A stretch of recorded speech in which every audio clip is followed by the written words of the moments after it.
G24 news కి స్వాగతం. బులెటిన్లో ముందుగా హెడ్లైన్స్ చూద్దాం.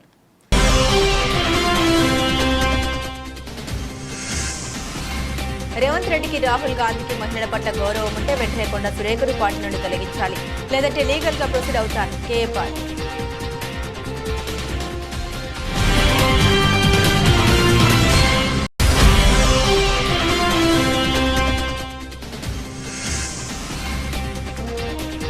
రేవంత్ రెడ్డి నువ్వు సీఎం వా లేక రియల్ ఎస్టేట్ బ్రోకర్ వా? రియల్ ఎస్టేట్ ప్రారంభించి బ్రోకర్ అవుతాడంట హరీష్ రావు.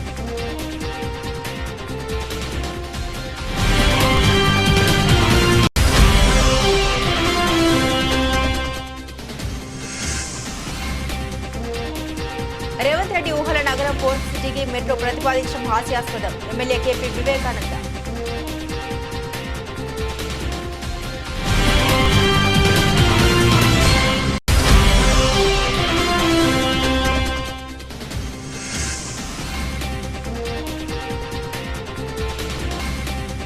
హైడ్రా అంటే రేవంత్ రెడ్డి, కేంద్ర మంత్రి కిషన్ రెడ్డి.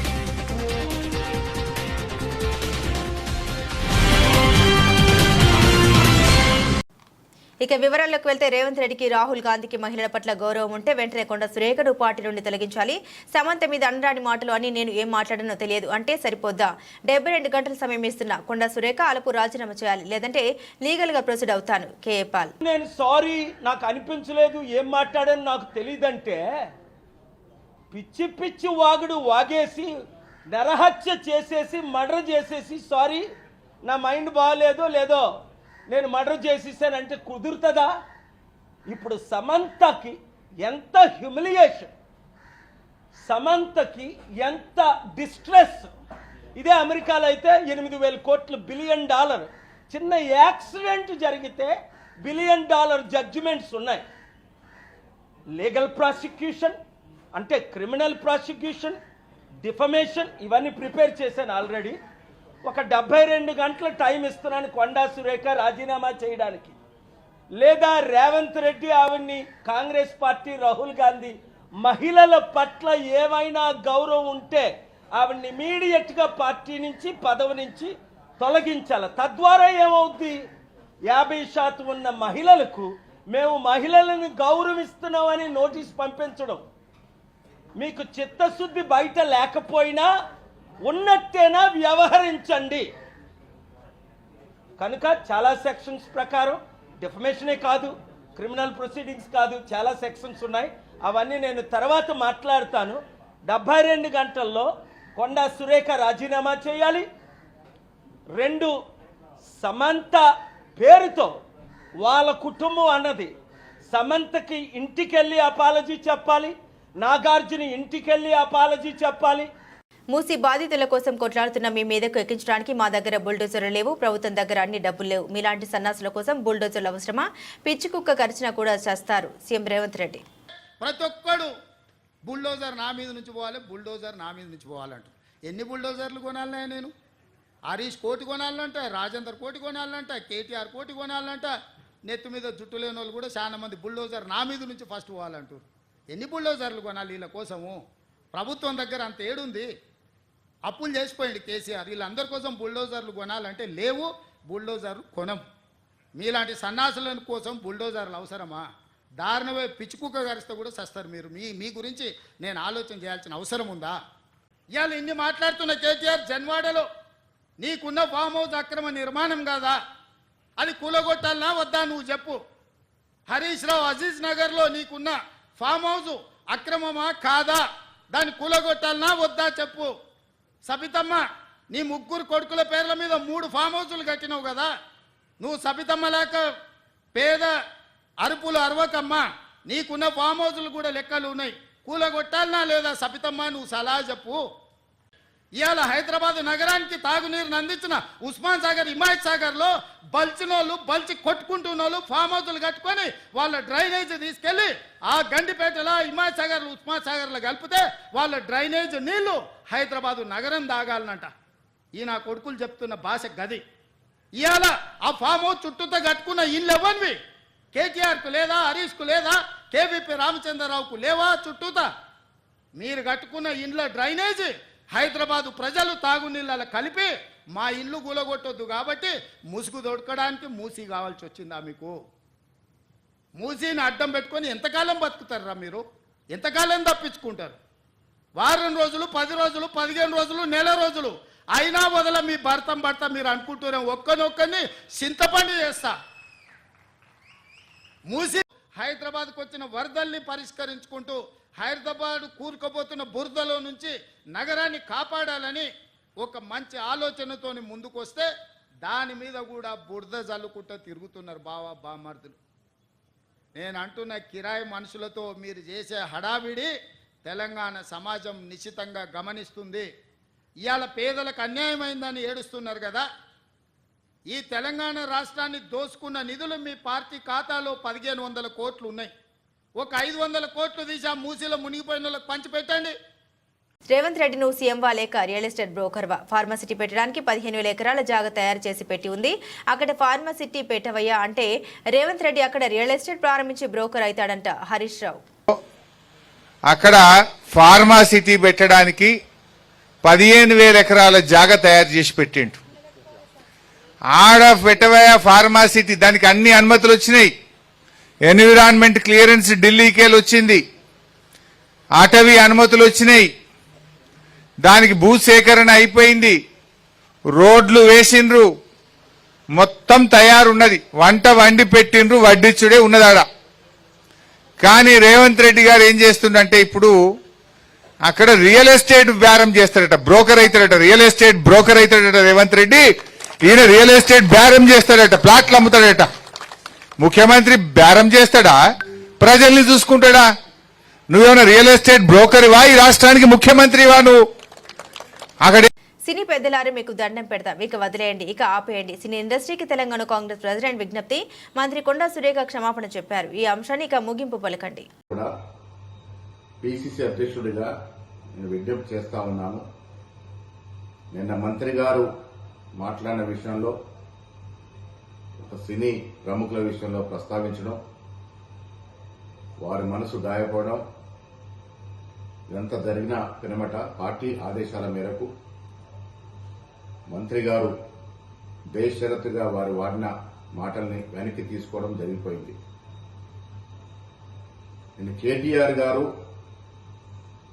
ఒక మహిళ అని చూడకుండా ఒక మహిళా మంత్రి మీద ఒక సోదరుడు సోదరిమణికి వేసే విధంగా పూలారం నూలుకోవు దండ వేస్తే విపరీతంగా చెడు మార్గంలో ట్రోల్ చేయడం, ఎప్పుడో మాటని ఆడియో రిలీజ్ చేయడం, ఆ సందర్భంలో క్రోధోక్తులైనటువంటి మంత్రి గారు కొన్ని కామెంట్స్ చేయడం, అంతకుముందు మంత్రి గారి మీద కేటీఆర్ చేసినటువంటి వ్యాఖ్యలు కూడా మీరందరూ గమనించి ఉంటారు.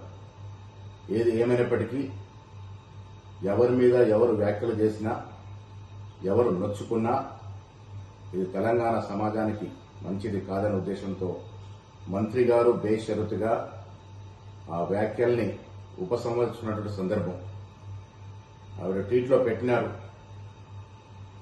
మీరు కష్టపడి పైకొచ్చిన తీరు నాకు ఆదర్శప్రాయము, అలాంటి మిమ్మల్ని నేను అభిమానిస్తా ఉన్నాను, నా మాటల్ని బేషరతుగా నేను వెనక్కి తీసుకుంటున్నాననే మాట చెప్పడం జరిగింది. ఇరువైపులో కూడా మహిళలే ఉన్నారు. మొదటగా మంత్రి గారి మీద కేటీఆర్ చేసిన వ్యాఖ్యలు, పెట్టిన ట్రోల్స్, వివిధ సోషల్ మీడియాలో వచ్చినటువంటి అభ్యంతరకరమైనటువంటి ట్వీట్స్ మీరందరూ కూడా గమనించే ఉండుంటారు. సో ఇవన్నీ జరిగిన పిరమట మంత్రి గారు ఆ వ్యాఖ్యల్ని ఉపసంహరించుకున్నారు. కాబట్టి నేను మీ అందరికీ విజ్ఞప్తి చేస్తా ఉన్నాను, ఈ అంశానికి ఇక్కడ ముగింపు పలుకుదాము.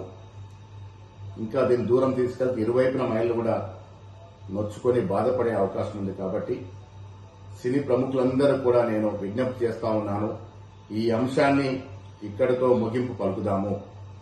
భవిష్యత్తులో మా మంత్రులు గాని, కాంగ్రెస్ నాయకులు గాని, వివిధ పార్టీల ప్రతిపక్ష నాయకులు గాని ఎవరి మీద ఎవరు కూడా ఇలాంటి అభ్యంతరకరమైనటువంటి వ్యాఖ్యలు చేయకూడదని విన్నవిస్తా ఉన్నాను.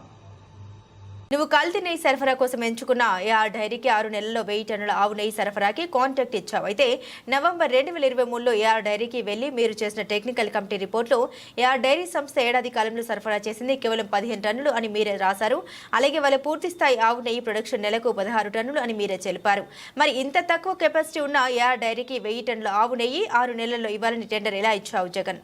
ముందుగా ఒకసారి మనం చూసినట్లయితే ఇది తిరుమల తిరుపతి దేవస్థానం వాళ్ళు 10 లక్షల కిలోలు నెయ్యి, స్వచ్ఛమైనటువంటి ఆవు నెయ్యి అంటే 1000 టన్నులు. 10 లక్షల కిలోలు అంటే 1000 టన్నుల 1000 టన్నుల ఆవు నెయ్యి సరఫరాకి సంబంధించినటువంటి contract AR dairy foods private limited దిండిగల్లో ఉన్నటువంటి తమిళనాడులో ఉన్నటువంటి సంస్థకి ఇవ్వటం జరిగింది. దీని యొక్క విలువ 31,98,00,000 ఈ కాంట్రాక్ట్ యొక్క విలువ. దానికి సంబంధించినటువంటి డాక్యుమెంట్ ఇది. అంతేకాకుండా ఇది technical evaluation document AR dairy foods private limited Dindigul. ఏ సంస్థ అయినా సరే తిరుమల తిరుపతి దేవస్థానానికి నెయ్యి సరఫరా చేయాలంటే ఆ ప్లాంట్ని టీటీడీ యొక్క టెక్నికల్ కమిటీ వెళ్ళి సందర్శించి వాళ్ళ రిపోర్ట్ ఇవ్వాలి. ఆ ప్లాంట్లో ఉన్నటువంటి కెపాసిటీ ఎంత, వాళ్ళకి నిజంగా నెయ్యి సరఫరా చేసేటటువంటి సామర్థ్యం ఉందా, వాళ్ళ దగ్గర ఎటువంటి ఎక్విప్మెంట్ ఉంది, వాళ్ళు ఎంతెంత నెయ్యి సరఫరా చేస్తూ ఉన్నారు, ఇవన్నీ ఒక టీం వెళ్ళి పరిశీలించి రిపోర్ట్ ఇవ్వాలి. ఆ రకంగా ఒక టీము నవంబర్ 8వ తేదీన 2023 ఒక టీము ఏఆర్ ఫుడ్స్కి వెళ్ళింది. అంటే గతంలో కూడా మార్చి 12 వీళ్ళు విడుదల చేసినటువంటి ఒక టెండర్కి ముందు ఇంకొక టెండరు రిలీజ్ చేయడం జరిగింది. ఆ సందర్భంలో టెక్నికల్ కమిటీ వెళ్ళి పరిశీలించినటువంటి నివేదిక. దీనిలో మీరు చూసినట్లయితే ఇక్కడ చాలా కీలకమైనటువంటి అంశం ఇక్కడ మీరు అందరూ చూడాలి. Supply of relevant commodity experience in 1 year period. సంవత్సర కాలంలో ఏఆర్ డైరీ సంస్థ ఎంత నెయ్యి సరఫరా చేసింది అన్న ఒక కాలం దగ్గర 2022-23లో ఎంత సరఫరా చేశారండి? 14,940 కిలోలు, 14,940 కేజీలు ఒక సంవత్సర కాలంలో ఏఆర్ డైరీ సరఫరా చేసింది. అంటే 14 టన్నులు, సుమారుగా 15 టన్నులు. ఒక సంవత్సర కాలంలో ఏఆర్ డైరీ సరఫరా చేసింది ఎంతండి? 15 టన్నులు. అటువంటి ఒక సంస్థకి 6 నెలల కాలంలో 1000 టన్నుల సరఫరా చేసే కాంట్రాక్ట్ ఏ రకంగా ఇస్తారండి? అంటే మీకు తెలుసు ఏఆర్ డైరీకి 1000 టన్నుల నెయ్యి సరఫరా చేసే సామర్థ్యం లేదు అని తెలుసు. మీ టీటీడీ కమిటీ, టెక్నికల్ కమిటీయే చెప్పింది ఆ మాట. 2023-24 సంవత్సరంలో వీళ్ళు నవంబర్లో వెళ్ళే టైంకి, అంటే సుమారుగా ఒక 7 నెలల కాలంలో వాళ్ళు సరఫరా చేసింది 8,100 కిలోలు, అంటే 8 టన్నులు. 22-23 సంవత్సరం మొత్తం మీద సరఫరా చేసింది 15 టన్నులు. 23-24లో ఒక 7 నెలల కాలానికి సరఫరా చేసింది 8 టన్నులే. అటువంటి సంస్థకి ఏమండి జగన్ రెడ్డి గారు సత్యమేవ జయతే అని ట్వీట్లు పెడుతున్నారు కదా, ఇది పెట్టండి సార్ ట్వీటు, ఈ డాక్యుమెంట్ పెట్టండి. మీకు దమ్ముంటే ట్వీట్ చేయండి. ఇదిగో మేము అతి గొప్పగా సెలెక్ట్ చేసిన సంస్థ సంవత్సర కాలంలో 15 టన్నుల నెయ్యి సరఫరా చేసింది అని చెప్పి ఇది ట్వీట్ చేయండి సార్. అంతేకాకుండా ఇదే రిపోర్ట్లో ఇంకా విస్తుపోయేటటువంటి అంశాలు ఇక్కడ మీరు చూసినట్లయితే అది సరఫరాకు సంబంధించి, ఏది ట్యాంకర్ల ద్వారా కానీ ఏదైనా సంస్థకు సరఫరాకు సంబంధించి అసలు టోటల్ ప్రొడక్షను, అంటే ఏఆర్ డైరీ అనే సంస్థ ఇట్లా టీటీడీ కానీ ఇటువంటి బల్క్ ఆర్డర్సే కాకుండా వాళ్ళు 1/4 కిలో ప్యాకెట్లు, 1/2 కిలో ప్యాకెట్లు మామూలు రిటైల్ మార్కెట్లో కూడా అమ్ముతారు కదండి. సో అవన్నీ కూడా కలుపుకుందాం. అవన్నీ కలుపుకొని వాళ్ళ ప్రొడక్షన్ కెపాసిటీ చూడండి. Experience certificate for production of cow ghee at least for 1 year period.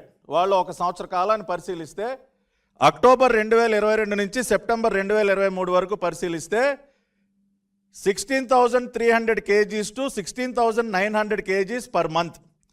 అంటే ఒక నెలకి 16.3 టన్నుల నుండి 16.9 టన్నుల వరకే వాళ్ళ టోటల్ ప్రొడక్షన్. ఏది టోటల్ ప్రొడక్షను? నెలకి 16 టన్నుల టోటల్ ప్రొడక్షన్ సామర్థ్యం కలిగిన సంస్థకి వీళ్ళు ఏం కాంట్రాక్ట్ ఇచ్చారండి? 1000 టన్నులు. 6 నెలల్లో 1000 టన్నులు మీరు ఇచ్చేయండి అని చెప్పి పాపం అత్యంత నమ్మకంతో ఇచ్చారు సార్.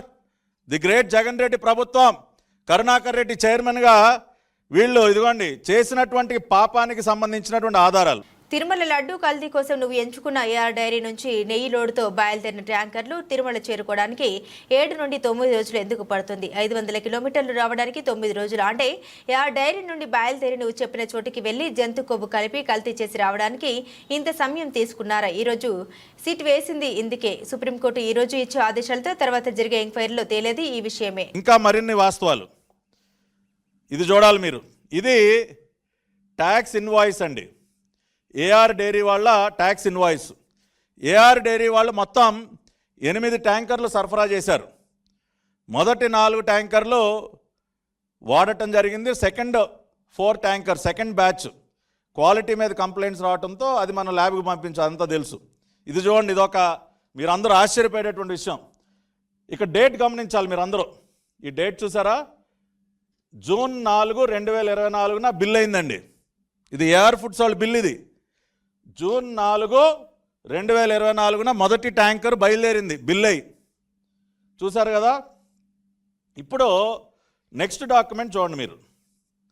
ఈ నెక్స్ట్ డాక్యుమెంట్ చూస్తే కనుక ఇదిగోండి, జూన్ 4 బయలుదేరింది కదండి ట్యాంకు. తిరుమల కొండపైకి ఎప్పుడు చేరుకుంది? 12/6/2020 స్టాంపు, ఇన్గేట్ దగ్గర స్టాంపు. స్టోర్ దగ్గర రిసీవ్ చేసుకున్నది 14/6/2024. జూన్ 4 ఎక్కడ బయలుదేరిందండి? దిండిగల్లో, తమిళనాడులో ఉన్నటువంటి దిండిగల్లో. దిండిగల్ నుంచి తిరుమలకి ఎంత దూరం? 500 కిలోమీటర్లు. 500 కిలోమీటర్ల దూరాన్ని అంటండి మన ఏఆర్ ఫుడ్స్ లారీ డైరీకి చెందినటువంటి లారీ 500 కిలోమీటర్లు కవర్ చేయడానికి 8 రోజులు పట్టిందంట. 8 రోజులండి. 500 కిలోమీటర్లు అంటే ఉదాహరణకి విజయవాడ నుంచి శ్రీకాకుళం వెళ్ళాలంటే 8 రోజులు పట్టుద్దా ఒక లారీకి? మహా అయితే ఒక రోజు లేదంటే 2 రోజులు ఏదైనా మధ్యలో బ్రేక్ తీసుకుంటే. మ్యాక్సిమం 2 రోజుల్లో తిరుమల చేరుకోవాల్సిన లారీ 8 రోజులు ఎక్కడెక్కడ తిరిగింది సార్? ఎక్కడెక్కడ తిరిగిందండి బండి? 8 రోజులు పట్టుద్దా? 500 కిలోమీటర్ల దూరాన్ని కవర్ చేయడానికి 8 రోజులు పడుతుందా? అంటే ఏఆర్ ఫుడ్స్ నుంచి బయలుదేరినటువంటి లారీ ఇంచుమించు ఖాళీయే. ఊరికి అక్కడ బిల్ చేయటం, ఖాళీ లారీని దోలటం. ఎందుకంటే వాళ్ళకి కెపాసిటీ లేదు కదా. ఇందాకే ప్రూవ్ చేసాం, వాళ్ళకి అసలు 16 టన్నుల లారీని నింపే కెపాసిటీయే లేదు. అందుకని ఊరికినే బిల్ చేసి ఆ లారీ ఈ కల్తీ చేసే గోడౌన్లన్నీ తిరిగింది అది. అంతే కదా? 8 రోజులు ఎక్కడ తిరుగుతుంది సార్? 9 రోజులు ఎక్కడ తిరుగుతుంది బండి? తిరగాల్సిన అవసరం ఏంటి? ఏఆర్ ఫుడ్స్ పేరుతో బిల్లులు తయారు చేసి మీకు కావాల్సిన చోటల్లా తిప్పి బండిని 9వ రోజు కొండపైకి తీసుకొస్తారా? దేనికి సార్? దేనికి తిరిగింది బండి? 8-9 రోజులు ఎక్కడెక్కడ తిరిగింది బండి? అదే కదా. ఇవాళ అందుకనే మేము సిట్టేసాం. ఇవాళ న్యాయస్థానం కూడా ఒక డైరెక్షన్ ఇస్తుంది, వదిలిపెట్టేదే లేదు. ఈ బండిని ఎక్కడెక్కడ తిప్పారో, ఎక్కడెక్కడ ఏమేం కొవ్వు కలిపారో, ఏ గోడంలో దాచిపెట్టిన కొవ్వు ఎక్కడెక్కడ కలిపారో ఆ కొవ్వుని నింపి గుడి దగ్గరికి కొండపై తీసుకురావడానికి 8 రోజులు టైం కావాలి మీకు. ఒక ట్యాంకర్ కాదండి, అన్ని ట్యాంకర్లు కూడా. ఏ ట్యాంకర్ అయినా చూడండి మీరు, మీకు ప్రతిదీ డాక్యుమెంటెడ్ ఎవిడెన్స్ చూపిస్తున్నాయి వాళ్ళు మీకు. ఎందుకంటే ఈ పాపాత్మలు చేసినటువంటి పాపం ప్రతి ఒక్కరికి అర్థం అవ్వాలి. ఇది చూడండి, ఇది బిల్ డేట్ ఎంత అండి? June 11. Second tanker number TN02BA9459 June 11న ఏఆర్ ఫుడ్స్ నుంచి బయలుదేరినట్టు బిల్ చేశారండి. ఈ బండి ఎప్పుడు చేరుకుందో తెలుసా కొండ మీదకి? అది కూడా చూపిస్తా ఇప్పుడు. ఇదిగోండి, ఎప్పుడండి డేటు? 20వ తారీఖున ఇన్గేట్లోకి వచ్చింది, 24న స్టోర్ దగ్గరికి వచ్చింది. అంటే 11వ తేదీన దిండిగల్లో బయలుదేరిన బండి తిరుమల కొండ మీదకి 20వ తేదీ చేరుకుందండి. 9 రోజులు మళ్ళీ రౌండ్ వేశారు. వీళ్ళకి కావాల్సిన కల్తీ అంతా నింపుకోవడానికి మళ్ళీ 9 రోజులు. అంటే ఏమన్నా ఎడ్ల బండి అనుకున్నారా ఏంటండి? ఎడ్ల బండి మీద తీసుకొస్తా ఉన్నారు మీరు. 500 కిలోమీటర్ల దూరానికి 9 రోజులు. ఇది సెకండ్ ట్యాంకర్కి 9 రోజులు. అదేవిధంగా ఇదిగోండి 3వ ట్యాంకర్ AP 26 TC 4779 19/6/2024 బయలుదేరింది AR ఫుడ్స్లో డైరీలో. అది ఎప్పుడు చేరుకుందండి? 25వ తేదీ చేరుకుంది. 25 జూన్. మళ్ళీ వారం రోజులు పట్టింది. అదేవిధంగా ఇదిగోండి 4వ ట్యాంకర్ జూన్ 27న బయలుదేరింది. TN02BA 9549 జూన్ 27న బయలుదేరింది దిండిగల్లో. ఎప్పుడు చేరుకుంది? జూన్ 27న బయలుదేరిన బండి జూలై 4వ తేదీన చేరుకుంది. ఇన్గేట్ టైము స్టోర్కి 12 వచ్చింది.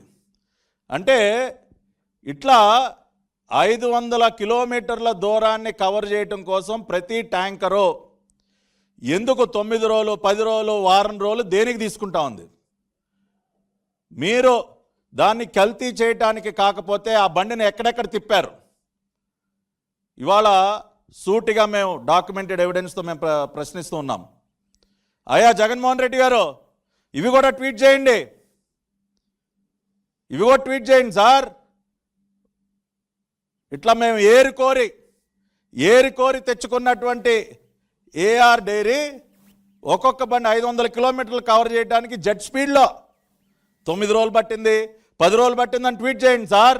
ఎల్బీ నగర్ చైతన్యపూర్లో రేవంత్ సార్ ఉయ్యాలో, మా ఇళ్ల జోలికి రాకు ఉయ్యాలో అంటూ పాటలు పాడుతూ బతుకమ్మ ఆడిన మూసి బాధితులు.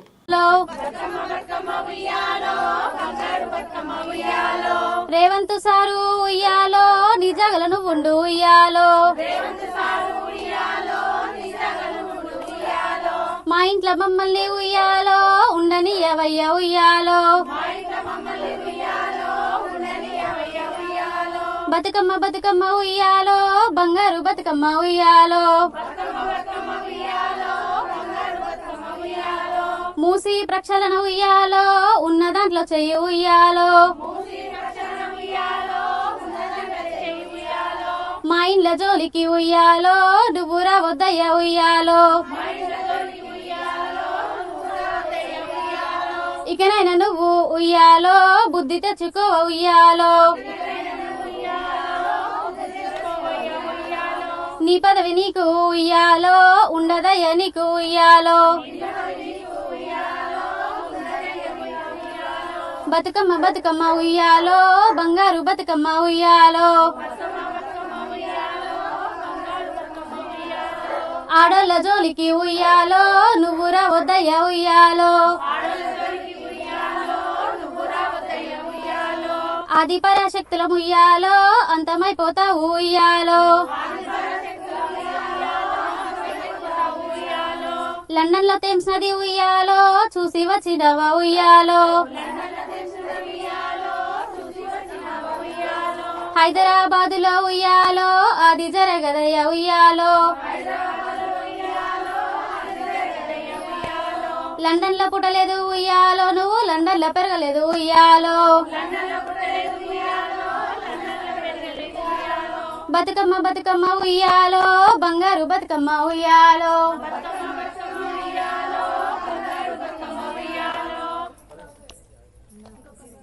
గ్రూప్ 4 పరీక్ష ఫలితాలు ప్రకటించాలని డిమాండ్ చేస్తూ Telangana public service commission Gandhi Bhavan ముట్టడికి గ్రూప్ 4 అభ్యర్థులు యత్నించారు. గ్రూప్ 4 పరీక్షలు రాసి 460 రోజులు అయిందని, సర్టిఫికేట్ వెరిఫికేషన్ జరిగి 45 రోజులు అవుతుందని అభ్యర్థులు తెలిపారు.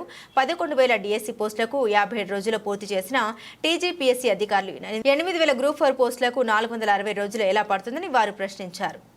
గ్రూప్ 4 అపాయింట్మెంట్స్ రిలీజ్ చేయాలి.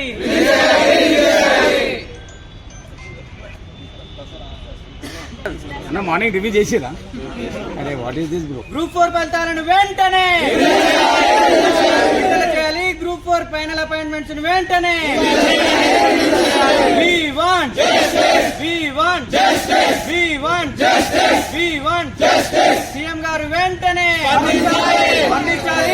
సీఎం గారు వెంటనే విడుదల చేయాలి.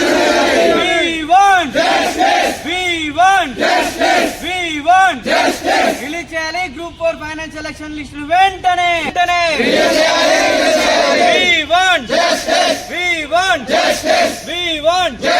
గ్రూప్ 4 పైన ఎందుకు ఈ వివక్ష?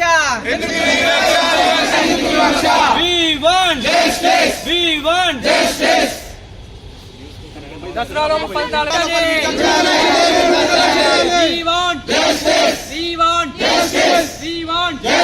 దసరాలోపు ఫలితాలు వెంటనే.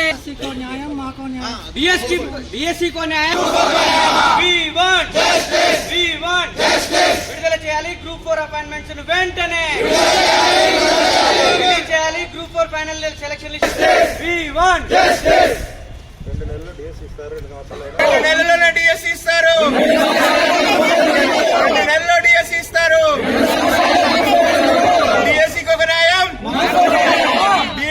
హైదరాబాద్ మహానగరాన్ని విస్మరించి రేవంత్ రెడ్డి ఊహల నగరం పోర్ట్ సిటీకి మెట్రో ప్రతిపాదించడం హాస్యాస్పదం.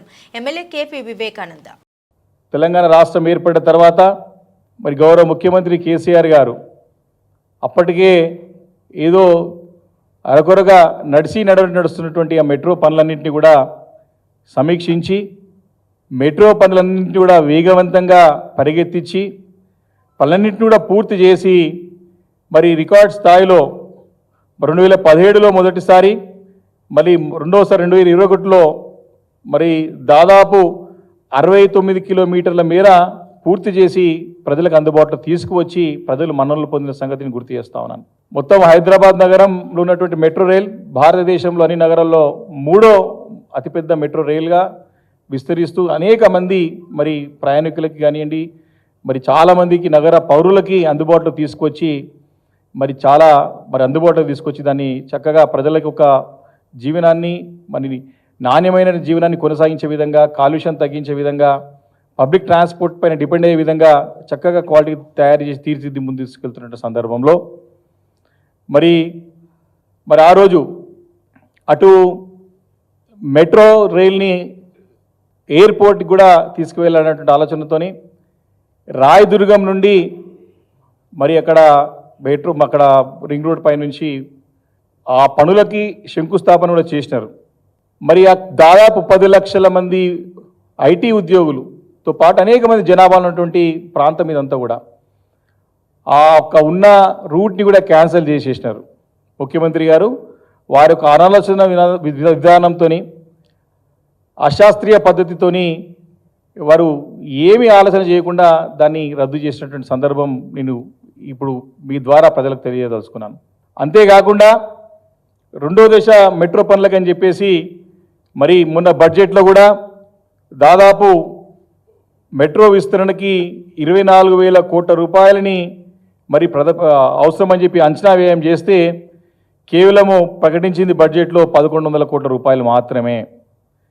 మళ్ళీ ఇది కాకుండా కొన్ని 2 రోజుల క్రితం మెట్రో రైల్ వారు కొన్ని ఎక్స్టెన్షన్ ఆఫ్ మెట్రో రైల్ అని చెప్పి కొన్ని ప్రాంతాలన్నింటి కూడా వివరించుకుంటూ కొత్తగా 4th సిటీకి కూడా డిపిఆర్లు తయారు చేస్తున్నాము, ప్రభుత్వము సూచించింది, ప్రభుత్వం యొక్క ఆలోచన ఉన్నది, 4th సిటీకి కూడా డిపిఆర్లు రెడీ చేయండి, 4th సిటీ కూడా ప్రతిపాదించండి అని చెప్పేసి మరి స్పష్టంగా మరి శాఖ కూడా ముఖ్యమంత్రి గారి దగ్గర ఉంది కాబట్టి ముఖ్యమంత్రి రేవంత్ రెడ్డి గారు స్పష్టంగా ఆదేశించినట్టు కూడా స్పష్టంగా అర్థమవుతా ఉంది. అంటే 4th సిటీ అంటే కేవలము ఒక ఊహల్లో ఉన్న నగరం, అది కేవలము కల్పితమైన నగరం, అది ఇంకా పేపర్ పైన కూడా పెట్టిన నగరం, అది అంటే ఏమీ లేని నగరానికి మరి మెట్రో రైల్ని తీసుకెళ్లాలని చెప్పేసి కూడా వారి ప్రతిపాదించడం చూస్తూ ఉంటే హాస్యాస్పదంగా ఉన్నది, చాలా వింతగా ఉన్నది. హైడ్రా అంటే రేవంత్ రెడ్డి అని కేంద్ర మంత్రి కిషన్ రెడ్డి అన్నారు. పేదల ఇంటిపై గడ్డపార వేస్తే సహించేది లేదని మీడియా సమావేశంలో ఆయన హెచ్చరించారు. అనేక చెరువుల్లో బడబాబులు ఎస్టేట్ల పేరుతో నిర్మాణాలు చేసుకున్నారని తెలిపారు. చేతనైతే ముందు వారిపై హైడ్రా ప్రతాపం చూపాలన్నారు. కాంగ్రెస్ నాయకులు ఆర్జీ ట్యాక్స్ వసూళ్లతో దోపిడీకి పాల్పడుతున్నారని దుయ్యబట్టారు. హైడ్రా అంటే రేవంత్ రెడ్డి అంటేనే హైడ్రా. రేవంత్ రెడ్డి మెదడులో వచ్చినటువంటి ఆలోచనకు ఒక సంస్థ హైడ్రా. ఈరోజు హైడ్రాను విమర్శించడం కాదు, హైడ్రాను పుట్టించినటువంటి రేవంత్ రెడ్డి దీనికి బాధ్యుడు. నిజంగా హైడ్రా చేయాల్సిన పనులు అనేక చెరువుల్లో బడాబాబులు పెద్ద పెద్ద రియల్ ఎస్టేట్ కంపెనీలు, పెద్ద పెద్ద రాజకీయ నాయకులు, పెద్ద పెద్ద వ్యాపారవేత్తలు ఎవరైతే ఫామ్ హౌజుల పేరు మీదనో ఎస్టేట్ల పేరు మీదనో నిర్మాణాలు జరుపుకున్నారో హైడ్రా ప్రతాపం అక్కడ చూపాలి, పేద ప్రజల మీద కాదు. దమ్ము ధైర్యం ఉంటే వాళ్ళను కూల్చండి. టీఆర్ఎస్ దారిలోనే కాంగ్రెస్ పార్టీ వ్యవహరిస్తా ఉంది. ఈ రెండు దొందే దోపిడీ పార్టీలే, దొంగల పార్టీలే రెండు కూడా. గతంలో మల్లన్న చెరువు పేరు మీద ఆయన అక్కడ గ్రామాలన్నీ లేపేసి కనీసం నష్టపరిహారం ఇవ్వకుండా ఇష్టారాజ్యంగా వివరించారు. గతంలో టీఆర్ఎస్ ప్రభుత్వం గానీ కాంగ్రెస్ పార్టీ ప్రభుత్వం గానీ దోపిడీకి పాల్పడతా ఉన్నారు. ఆర్జీ ట్యాక్స్ గానీ ఆర్ఆర్ ట్యాక్స్ గానీ ఈరోజు ఇప్పటికి కూడా వేస్తా ఉన్నారు. రియల్ ఎస్టేట్ వ్యాపారస్తులు అందరూ కూడా తమ కబంధ హస్తాల్లో పెట్టుకొని అణిచివేసేటువంటి ప్రయత్నం చేస్తా ఉన్నారు. పెద్ద పెద్ద వ్యాపారస్తులను పిలిపించి బెదిరించేటువంటి ప్రయత్నం చేస్తా ఉన్నారు. పెద్ద పెద్ద కంపెనీలను పిలిపించి ఆర్జీ ట్యాక్స్ ఆర్ఆర్ ట్యాక్స్ వసూలు చేస్తా ఉన్నారు. పేద ప్రజల మీద ప్రతాపం చూపిస్తే ఈ ప్రభుత్వాన్ని సంధింపజేస్తాం తప్ప, అవసరమైతే భారతీయ జనతా పార్టీ కార్యకర్తలందరం దేనికైనా సిద్ధంగా ఉంటాం తప్ప, ఇప్పటికైనా హైడ్రాకు సంబంధించి విధి విధానాలు రూపొందించే సమయంలో ఖచ్చితంగా పేదవాడికి సంబంధించినటువంటి ఇళ్ల మీద గడ్డపార పెట్టేటువంటి అధికారం, బుల్డోజర్ పెట్టేటువంటి అధికారం లేదనే విషయాన్ని సందర్భంగా మనవిస్తున్నాం.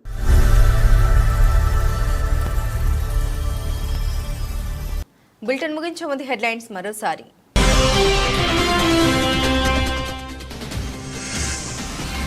రేవంత్ రెడ్డికి రాహుల్ గాంధీకి మహిళల పట్ల గౌరవం ఉంటే వెంటనే కొండ సురేఖను పార్టీ నుండి తొలగించాలి, లేదంటే లీగల్ గా ప్రొసీడ్ అవుతాను కేఏ పాల్.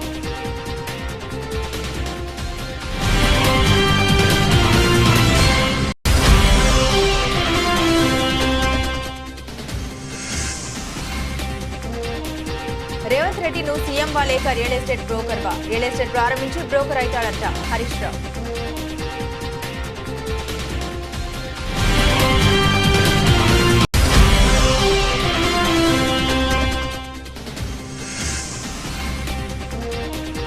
రేవంత్ రెడ్డి ఊహల నగరం పోర్ట్ సిటీకి మెట్రో ప్రతిపాదించడం హాస్యాస్పదం. MLA KP Vivekananda.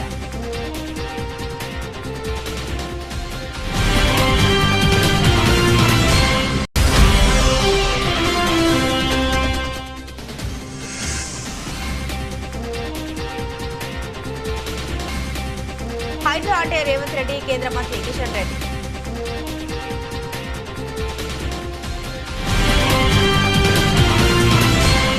ఇవి బులెటిన్ అప్డేట్స్. మరిన్ని అప్డేట్స్ కోసం చూస్తూనే ఉండండి G24 న్యూస్.